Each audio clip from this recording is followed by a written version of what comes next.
కోల్కతాలోని doctor rape and murder ఘటనను నిరసిస్తూ హైదరాబాద్లో ఆందోళన బాట పట్టారు. డాక్టర్లు the obstetrics and gynaecological society of Hyderabad ఆధ్వర్యంలో ధర్నా చౌక్ దగ్గర నిరసన వ్యక్తం చేశారు. వైద్యురాలి ఆత్మకు శాంతి చేకూరాలని, నిందితుడిని కఠినంగా శిక్షించాలని డిమాండ్ చేశారు. ఇలాంటి ఘటనలు మరోసారి పునరావృతం కాకుండా పటిష్టమైన చట్టాలు తేవాలన్నారు. ప్రతి మెడికల్ కాలేజీ, హాస్పిటల్స్లో ఉమెన్స్ సెల్ను ఏర్పాటు చేయాలని డిమాండ్ చేశారు. కార్యక్రమంలో సొసైటీ ప్రతినిధులు డాక్టర్ శాంతకుమారి, డాక్టర్ సుధాకర్లు పాల్గొన్నారు.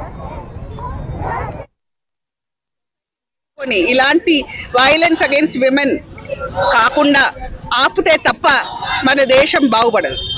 మనము మూన్కి వెళ్తున్నాము, సన్కి వెళ్తున్నాము. ఆడపిల్లకి సెక్యూరిటీ ఇవ్వలేకపోతే అవన్నీ చేసి ఏం లాభం?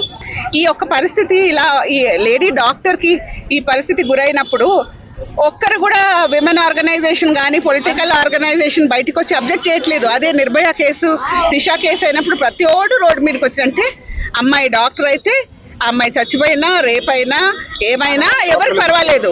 కేవలం ఒక డాక్టర్కి జరిగిన అన్యాయం కాదు ఇది. ప్రపంచంలో ఉన్న అన్ని మహిళలు కూడా పట్ల జరిగిన అన్యాయంగా మేము భావిస్తూ ఉన్నాం. కేవలం డాక్టర్లే ముందుకు రావాల్సిన పరిస్థితి కాదు. సమాజంలో అందరూ కూడా, మనం గతంలో నిర్భయ విషయం వచ్చినప్పుడు సమాజం అంతా ఒకటై పోరాడారు. అట్లానే దీని విషయంలో కూడా సమాజం మొత్తం కూడా ముందుకొచ్చి ఈ అన్యాయం పట్ల పోరాడాలి.